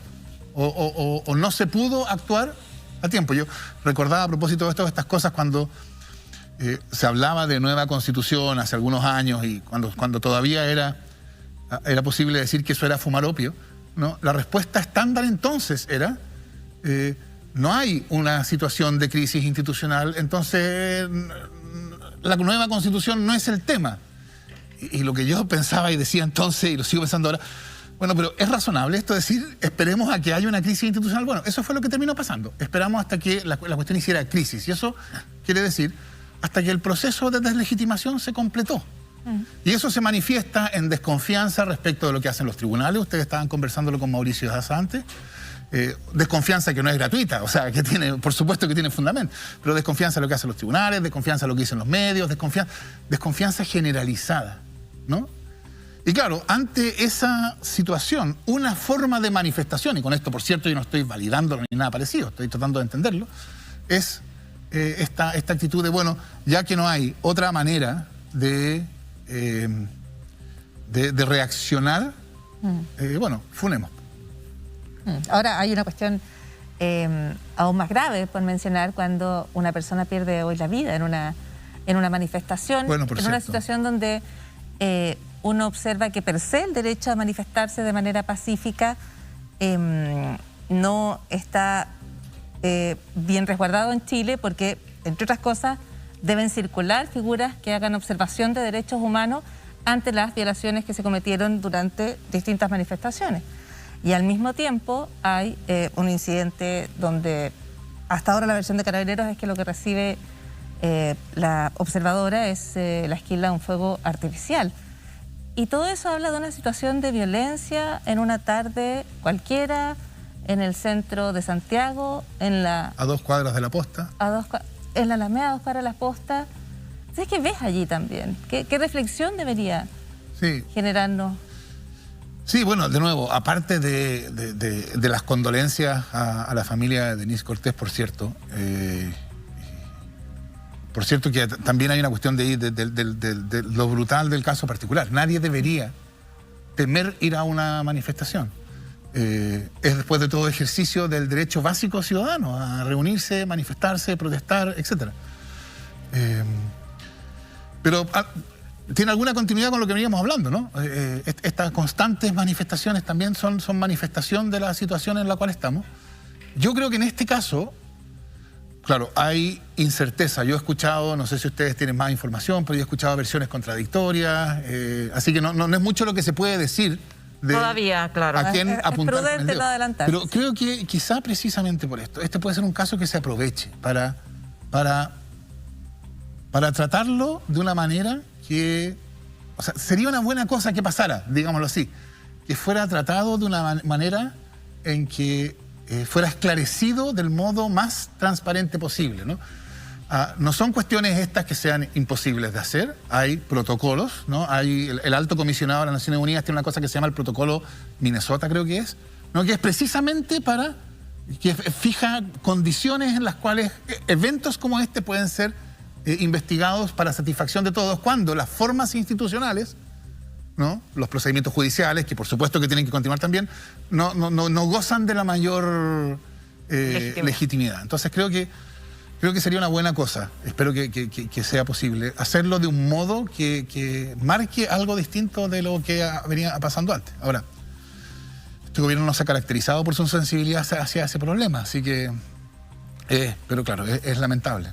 Fernando, respecto de la legitimidad y la confianza, que es una cosa muy frágil, sobre todo en este momento, vamos a sacar el elefante al tiro al centro de la mesa. El tema de la contratación de tu hija, que inicialmente tú la defendiste en el sentido de que ella tenía una trayectoria previa con RD y tú no puedes interponerte. Yo creo que ese sentimiento es común en muchos ámbitos, cada vez que uno se enfrenta a situaciones donde padres, hijos se dedican a lo mismo, pero desde la opinión pública cuesta mucho aceptarlo, como que dos personas de una misma familia estén trabajando en la misma institución y cae bajo la sospecha de, bueno, se está haciendo lo mismo que se hacía en los otros poderes. Yo sé que ella renunció, pero ¿cuál es tu evaluación desde ese pequeño equilibrio de confianza que hay en la Convención Constitucional? Sí. Gracias por hacer la pregunta, porque evidentemente es como... yo creo que ahí cometí un error, que fue no anticipar el efecto que o la manera en que esto iba a causar desconcierto en algunos casos, indignación en otros, molestia, etc. Y yo, por cierto, eso lo lamento. Y lo lamento porque, bueno, fue una cuestión que se suscitó con un conjunto de informaciones equivocadas que lo presentaron de la manera distinta. No es verdad que ella sea estudiante de sociología, ella es licenciada en sociología, no es verdad que su sueldo de $1.000.000 era considerablemente menos, no es verdad que hubiera sido part-time, era mucho más que full-time. No es verdad que yo haya tenido que ver nada en su designación. Esa fue una cuestión que tenía ella una historia de trabajo político y social anterior con la convencional Roa. Pero claro, todo eso yo lamento entonces que se haya hecho una causa o un asunto a propósito de información que no era correcta y que no haya habido la disposición a aclarar esa información. Pero claro, también lamento que como consecuencia del conocimiento esto haya afectado en alguna medida la discusión sobre la convención, que haya desviado la atención en un momento en que la atención no necesitaba ser desviada ni justificada ser desviada tanto de cosas que estaban pasando en Chile como cosas que estaba haciendo la convención. Y bueno, en ese sentido, por ese error de previsión, yo pido disculpas porque tanto al público en general, digamos, en la medida que me corresponde, como Antonia, que también resultó afectada por esto. Creo que fue en ese sentido una equivocación. Si lo hubieras anticipado, ¿crees que hubiera ella tenido que hacer el sacrificio de decir, este no es un buen momento para asumir esta tarea, aunque sea mi vocación, lo que sea, hay un bien mayor que es cuidar la Convención Constitucional? Bueno, al decir que cometió un error, por cierto, que si lo hubiera anticipado como ahora sé que iba a ser visto, habría tenido una posición distinta. No fue una decisión mía, así que no era cosa de que yo dijera fuera, ¿no? No pero podrías haberle dicho... Pero por supuesto que podría haber tenido una opinión, que es la opinión que en su momento me parecía injusto tener, pero claro, visto desde ahora, eso claramente fue un error. Gracias. Fernando, este es una pequeña expresión más de un cuestionamiento permanente a la convención que, a pesar de un trabajo formidable que culminó la semana que termina, ha sido foco de escrutinio y que tiene que ver con que es una institución. Ya sabemos que la crisis de confianza, la crisis de credibilidad, incluso la crisis de la representación, se manifiesta en cualquier foro que se institucionalice. Probablemente antes del 4 de julio Giovanna Grandón no habría sido agredida y ninguno de los efectos que esto ha tenido en la opinión pública se hubiera producido, pero el daño ya está hecho y la desconfianza, se conoció ayer una encuesta de Criteria, pero que más o menos confirma lo mismo de distintas encuestas. La desconfianza en la convención subió de 29 a 51% según esta encuesta, y en general hay una cierta tendencia. ¿Cómo se va a sortear eso? Porque hay un sector que claramente lo que quiere es que se rechace la propuesta de constitución en el plebiscito de salida. Esa estrategia está bastante nítida, pero algo hay que hacer mientras tanto, además de trabajar, aplicarse y hacer un buen trabajo, que es lo que se ha hecho. ¿Qué más se puede desplegar para evitar estos daños? A ver, yo creo que lo que tú dices, Yanna, es verdad. En primer lugar, yo creo que hay, y eso es bastante claro, creo yo, no es una cosa que uno diga, mire, descubrí esta conspiración, ¿no? O sea, está claro que hay un sector político en Chile y hay convencionales que están en la convención, no con el ánimo de contribuir a una nueva constitución, sino con el ánimo de contribuir a que el proceso fracase. Y entonces, claro, en ese sentido, como no son además, tienen una influencia, un impacto, un poder mediático mucho mayor que sus números. Entonces no es simplemente que es una cuestión proporcional. Ahí hay la convención respecto de eso, entonces va a cuesta arriba. Yo creo que esa estrategia, la de apostar al rechazo en el plebiscito de salida, es lo más irresponsable que hay, precisamente por lo que conversábamos antes. Porque a mi juicio es indudable que incluso si a uno le gustara la Constitución del 80, la idea de que ante el rechazo en el plebiscito de salida, si eso llegara a pasar, volveríamos en paz y tranquilidad a vivir bajo la Constitución de 1980 como si no hubiera pasado nada del 18 de octubre en adelante. O sea, para mí eso es una falta de realismo completo. Entonces, apostar por una solución, un escenario que implica una crisis política mucho más larga en Chile, a mí me parece de una irresponsabilidad completa. Pero bueno, cada uno tiene derecho a su estrategia. Yo creo que desde el punto de vista de lo que la convención puede hacer, yo creo que lo que pasó esta semana, que por así decirlo, se completó la fase de discusión reglamentaria de la convención. Yo creo que eso va a ayudar harto. ¿Sabes tú por qué? Porque aunque hay muchas cuestiones muy importantes que se decidieron en los reglamentos, que tienen que ver con cómo va a proceder el proceso en lo que viene, o sea, yo no querría ni por un momento sugerir que no son cuestiones bien importantes y decisivas. Pero yo creo que desde el punto de vista de la discusión pública, la relevancia de esas cuestiones no es inmediatamente transparente, ¿no? Entonces, es un poco la discusión reglamentaria a veces parece una discusión un poco leguleya, un poco de tecnicismos que yo creo que generaban en muchas personas la sensación de, bueno, pero ¿por qué están discutiendo estos tecnicismos en vez de estar discutiendo lo que realmente importa sobre salud, sobre educación, sobre seguridad social, sobre el agua, sobre perspectiva de género, sobre plurinacionalidad, medio ambiente? Esas son las cuestiones que importan. Y claro, la respuesta es, para poder discutir esas cuestiones necesitamos tener procedimientos y reglamentos en su lugar.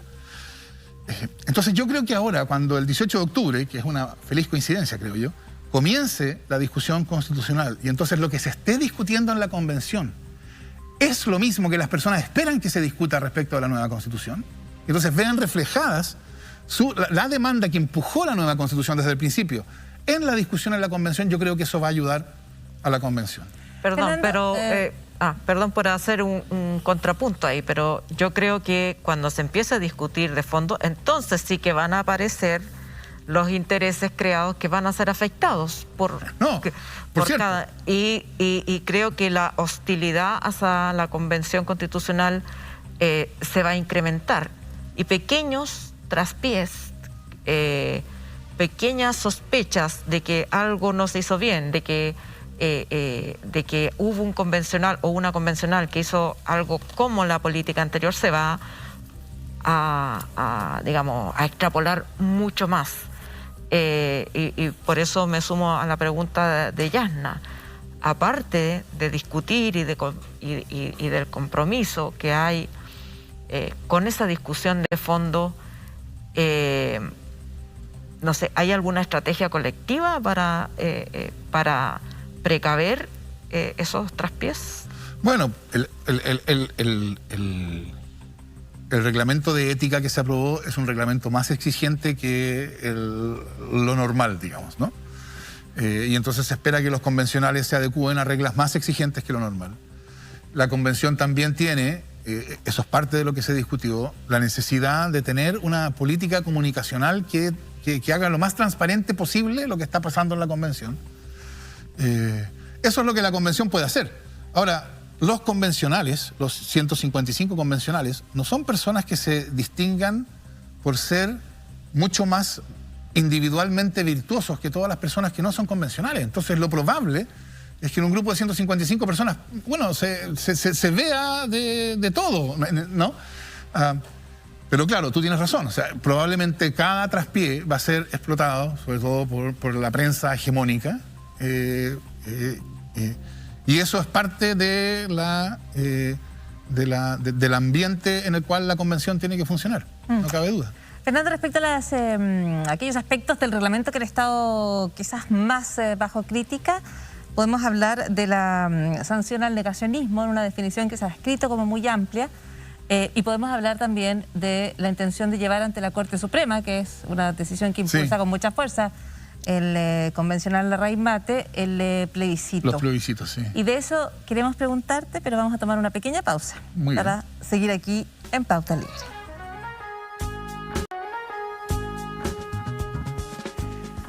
Ya estamos de vuelta después del último corte de este Pauta Libre junto a Yasna Levín, Alejandra Matus y nuestro entrevistado a esta hora, Fernando Atria. Dejamos dos temas planteados, Fernando. Partimos con la definición de negacionismo en la convención, en el reglamento de la convención.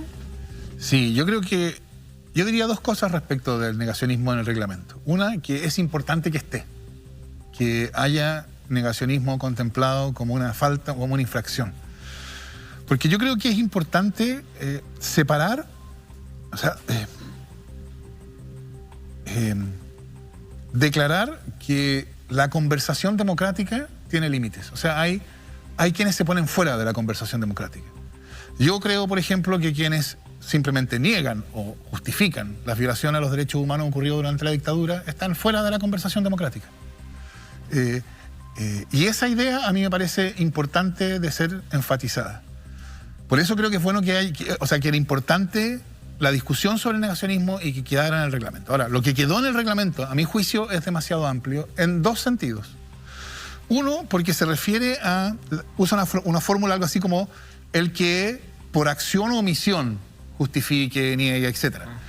Y yo creo que hacer, digamos, cubrir acción o omisión hace que los bordes del negacionismo sean difíciles de establecer. Nosotros habíamos propuesto desde el Frente Amplio una indicación que lo cambiaba la definición en que se refería a actos de comunicación pública. Precisamente porque de eso se trata, de mostrar los límites de la conversación democrática y que son actos de comunicación política. Y la segunda es que que la definición de negacionismo incluye no solo a la negación, glorificación, justificación de los delitos, de los violaciones a los derechos humanos cometidos durante la dictadura, sino también genéricamente a las violaciones a los derechos humanos después del 18 de octubre, que es una materia, creo yo, sobre la cual yo, por cierto, tengo mi opinión. Yo creo que hubo violación a los derechos humanos, pero yo creo que no es acertado decir, queda igualmente fuera de la conversación democrática el que dice que no hubo violación a los derechos humanos o que esos no fueron, o que fueron excesos. Yo podría no estar de acuerdo con eso, pero creo que hay una diferencia en la magnitud entre los dos eventos. Entonces nosotros habíamos propuesto que fuera actos positivos de comunicación pública y vinculados a la violación a los derechos humanos de la dictadura y a casos debidamente acreditados posterior al 18 de octubre. Y lo que quedó fue una cosa mucho más amplia. Ahora, yo espero que cuando esto tenga que ser aplicado, se aplique con sentido común y que ese sentido común lleve a decir, bueno, evidentemente no cualquier omisión cuenta como negacionismo, porque uno no tiene que estar todo el tiempo condenando, ¿no? Y que haga distinciones entre opiniones que son aceptables respecto de lo que ocurrió después del 18 de octubre y opiniones que no son aceptables. Eso queda un trabajo mucho más intenso y mucho más delicado para la aplicación de la regla, que puede solucionar algunos de estos problemas. Pero claro, yo creo que es una definición un poco amplia. Un poco amplia. Le habías preguntado por los plebiscitos dirimentes, pero sí, pues, como no lo... le vas a preguntar tú. Pues aprovecho de preguntar. Los plebiscitos dirimentes, esta idea de que se puedan resolver por la Corte Suprema o este u otro tema, porque, de nuevo, a mí me parece que la sombra del conflicto viene cuando se discutan los derechos que tocan intereses muy establecidos en este país. ¿Qué te parece esta idea que se ha llevado, que se está levantando por constituyentes de derecho? Sí, si me permite separar, una cosa sobre los plebiscitos y otra sobre el recurso ante la Corte, que no es, en rigor no es ante la Corte Suprema, es ante un tribunal especial compuesto por 5 ministros sorteados. 5 ministros de la Corte Suprema sorteados. De modo que no se puede prever conforme al conocimiento respecto de la sensibilidad política de cada ministro. No hay posibilidades de hacer predicciones de cómo va a fallar ese tribunal, porque no se sabe quiénes son los ministros que lo van a integrar. Bueno, ojalá que el sorteo sea también así como con cámaras. No, pero yo supongo que la Corte Suprema uno puede. A lo mejor será una deformación de abogado, pero si hay un sorteo en la Corte Suprema, yo asumiría que es un sorteo genuinamente aleatorio. Bueno, pero sería la Suprema o integrantes de la Suprema tomando una decisión respecto a algo que hizo la Convención. Sí, pero déjame decir una cuestión brevísima sobre los plebiscitos y después sobre este recurso. Lo que se aprobó en términos de plebiscitos fue el resultado, precisamente, como hablábamos de estas articulaciones más amplias que se están creando, fue el resultado de un acuerdo bien amplio dentro de la Convención, que básicamente excluía fundamentalmente a los convencionales de derecho. O sea, todo el resto puede no ser exacto en la votación, pero básicamente todo el resto llegó a un acuerdo. Se construyó una proposición que incluía una caracterización de qué cosas van a plebiscito, esto de que tienen que tener 3/5 y no alcanzar los 2/3, tiene que haber 2 votaciones, etc. Y el reconocimiento en el reglamento de que para la implementación de ese plebiscito son necesarias adecuaciones normativas que no corresponden a la Convención, o sea, reformas constitucionales y en su caso legales. Yo creo que ese fue un buen acuerdo en el sentido de que reconoce la importancia, pero también reconoce que es necesaria la concurrencia de otros poderes constituidos. Pero eso no va a pasar probablemente. ¿Qué pasa si lo rechaza el Congreso? Bueno, pues si no hay esas adecuaciones normativas conforme a lo que dispone el mismo reglamento que se aprobó, ese plebiscito no se puede realizar. Ahora, claro, será este Congreso, el próximo Congreso, en fin, eso ya, bueno, tiene que pasar, pero hay un reconocimiento aquí de que esta es una decisión que requiere la concurrencia de otras voluntades. Por eso mismo, yo diría que el argumento de inconstitucionalidad, a mi juicio, es completamente absurdo, yo creo que ininteligible. Es decir, aquí se está diciendo, para que haya plebiscitos tiene que haber una reforma constitucional. Están diciendo, el hecho de que para que haya plebiscitos tiene que haber una reforma constitucional e inconstitucional. O sea, eso yo creo que no tiene sentido alguno. Se ha cambiado, porque se dice, no se pueden cambiar las reglas de la convención porque son parte del acuerdo. Pero se han cambiado, la paridad, los escaños reservados. Después se dice, no, pero es que no se pueden cambiar después del plebiscito o después de que comenzó la convención, porque sería cambiar las reglas del juego durante el juego. Bueno, pero algunos mismos senadores de derecha han dicho que han propuesto una reforma constitucional para solucionar el caso de la renuncia y el reemplazo del convencional Rojas Vade, ¿no? Que también sería cambiar las reglas durante el partido, digamos, en esos términos, ¿no? Entonces, a mí me parece que no tiene sentido alguno. Es decir, un plebiscito que explícitamente reconoce que tiene como condición para su implementación una reforma constitucional regularmente tramitada, es contra la Constitución. ¿Y va a conseguir los votos para ir a la Suprema? Bueno, esa segunda cosa que yo diría respecto de esto de la Corte Suprema es, yo creo, sin embargo, a pesar de lo que ya dije, que quienes acusan a la Convención de actuar inconstitucionalmente tienen el deber de ir a la Corte Suprema. Porque creo que lo peor que puede hacer, y lo ha hecho la derecha, es simplemente lanzar acusaciones al voleo.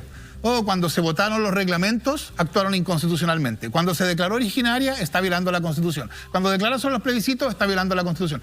Está violando la Constitución, está violando la Constitución, está violando la Constitución. Y bueno, ¿y por qué no entonces usan los mecanismos que existen para que esas acusaciones, en vez de ser acusaciones al voleo, se sometan a un examen estricto? Y no lo hacen. ¿Por qué no lo hacen? Yo creo que es irresponsable lanzar acusaciones al voleo y no hacerlo. Ahora, por supuesto, si intentan hacerlo y no consiguen los 39 firmas que necesitan para poder hacerlo, bueno, tendrán que reconocer, mira, nuestro argumento era tan incontrovertible que no fuimos ni siquiera capaces de convencer a un cuarto de la convención. Y eso mismo también dará una muestra del peso, de la significación que tiene el alegato que están haciendo. Ahora, una pregunta de procedimiento. En el caso de que se aceptara o que juntara los votos y que se sometiera al examen de la Corte Suprema cualquier aspecto, ¿eso detiene? No. No. Allá. El único efecto de ese recurso está explícitamente previsto en la Constitución y es que, o sea, lo único que la Corte Suprema o ese tribunal especial puede hacer es declarar la nulidad de un determinado acto. Ya. Por infringir reglas procedimentales. Esto también es otra cuestión importante. La Constitución está explícita en que ese recurso solo procede por infracción a reglas de procedimiento. Por lo tanto, el caso que tú ponías, ¿no? O sea, la preocupación que tú tenías, que decías, cuando entremos a discutir cuestiones de contenido con las cuales haya sectores que no están de acuerdo, eso no puede llegar, en principio. No debe llegar a la Corte Suprema porque no hay ninguna consideración de contenido que justifique ningún recurso. De hecho, la Constitución es tan explícita que dice, por ejemplo, después de decir que la Constitución debe respetar el principio democrático, la forma republicana, las sentencias judiciales ejecutoriales, los tratados internacionales, después dice, el recurso que se crea en el artículo 136 no podrá ser ocupado para proteger o en relación a esas limitaciones contenidas en el inciso final del artículo 135. O sea, yo creo que es tan claro como podría ser que lo único que puede ser sujeto a control por la Corte Suprema son infracciones procedimentales, no de contenido, y que el único efecto que tiene ese recurso, en caso de ser acogido, es la nulidad de las decisiones tomadas con esas infracciones procedimentales. Fernando, ¿qué tan dañada está la relación entre el Frente Amplio y el Partido Comunista, considerando que uno de los problemas que ha tenido la candidatura de Boric, y esa es la convención, en el primer espacio donde se produjo un alejamiento bastante nítido? Bueno, es verdad que en la convención Apruebo Dignidad ha tenido problemas, digámoslo así. Es verdad. Digamos que ha sido más difícil que Apruebo Dignidad cuaje en la convención que fuera de la convención. Yo, antes de decir qué es lo que va a pasar, yo diría, eso tampoco debería ser tan extraordinario. La convención es un espacio político completamente incomparable a todos los demás, en términos no solo de su función, obviamente, pero también respecto de su composición. O sea, la composición, las fuerzas que están representadas, el tipo de representatividad que tiene la convención no se compara con la Cámara de Diputados o el Senado. Entonces eso crea un contexto de articulaciones distintas de las que ocurren fuera de la convención. Y eso ha llevado, en la discusión, sobre todo en la discusión reglamentaria, en parte de la discusión reglamentaria, a que haya habido una cierta dificultad, cierta dificultad entre el Frente Amplio y el Partido Comunista en algunos puntos. Por ejemplo, sobre los 2/3, originalmente sobre los plebiscitos, etc. Yo creo que en buena parte eso tiene que ver con la necesidad del Partido Comunista de mantener actualizada su crítica al acuerdo del 15 de noviembre. Porque en mi lectura, por supuesto yo entiendo que hay posiciones distintas, ¿no? Pero yo creo que los eventos posteriores al 15 de noviembre fueron solucionando las objeciones que originalmente se dirigían en contra de él. ¿Quién iba a ser paritaria? ¿Quién iba a tener escaños reservados? ¿Quién iban a estar los independientes? ¿Que la derecha iba a tener más de 1/3 y veto? Todo eso se fue solucionando. Y entonces a estas alturas, ¿qué queda? ¿Cómo mantener actualizada la crítica a ese acuerdo? Insistiendo en lo de los 2/3. Y yo creo que eso fue uno de los problemas que produjo más distancia en el Frente Amplio y el Partido Comunista en la convención. Ahora, yo creo que para el futuro, precisamente por eso, para el futuro, para lo que viene ahora, que es la discusión de contenido sobre la nueva Constitución, la realineación y la posibilidad de construir de una manera más intensa Apruebo Dignidad en la convención, es parte de esta rearticulación a la cual yo hacía referencia antes, es parte de estas nuevas articulaciones que se van a ir produciendo. Así que yo tengo expectativas de que lo que se construyó fuera de la convención como Apruebo Dignidad, que también tuvo sus momentos de tensión, etcétera, eso se va a reproducir en la convención con un cierto desfase temporal. Va a ser más tarde en la convención, pero yo creo que va a pasar. Que es bien singular el panorama de una convención que se parece más a Chile que cualquier otra institución, particularmente instituciones que han sido tradicionalmente elitarias, pero que al mismo tiempo, como has dicho, políticamente lo que allí ocurre es distinto, es único. Totalmente inédito. Y totalmente inédito y no necesariamente un correlato del resto de la política.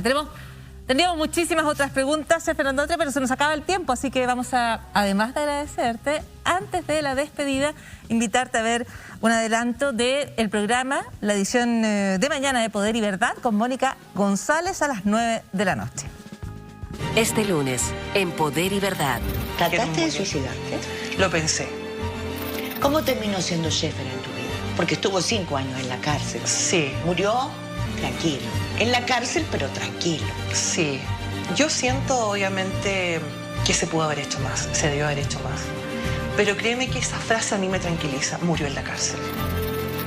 ¿Dónde está el imperio de Schaeffer hoy día? Yo creo que aún en Colonia Guinea. Poder y Verdad, este lunes, 21 horas. La Red. Cambiemos juntos. Absolutamente imperdible, entonces, el capítulo de mañana de Poder y Verdad a las 9 de la noche junto a Mónica González en la entrevista con Salo Luna. Nos despedimos, llegamos al cierre de este Pauta Libre. Ahora sí, Fernando Atria, muchísimas gracias por la entrevista. Nos quedó pendiente el tema de la acusación constitucional, pero vamos a volver a la conversación. Muchísimas gracias por haber estado con nosotros. Bueno, muchas gracias a ustedes. Y Yasna Levin, muy buenas noches. Buenas noches. Muy buenas noches, Alejandra Matus. Buenas noches, Pablo. Soy Pablo Molina, me despido. El agradecimiento, por supuesto, para todo el equipo. ¿Ya puedo decir que ganó Chile? ¿Sí? ¿Sí? ¿Sí o no? Bueno, estoy ando con mi chaqueta deportiva. Claro. Zoom deportivo. Ganó Chile, además, así que una buena noticia, una pequeña buena noticia para cerrar el programa. Muchísimas gracias por la sintonía y la atención y hasta el próximo domingo.